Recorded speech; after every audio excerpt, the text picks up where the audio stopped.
Hello friends, let us now learn some important points about Z compounds. What are Z compounds?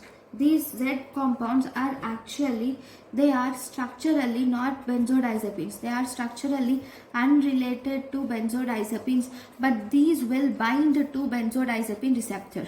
Because they will bind to benzodiazepine receptor and they will activate the GABA A receptors.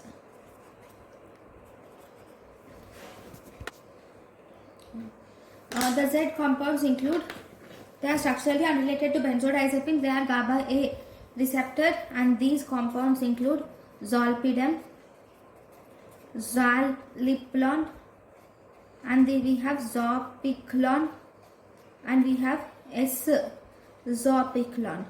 So we have zolpidem, zaleplon, zopiclone, and S-zopiclone. So these are Z compounds. Thank you for watching.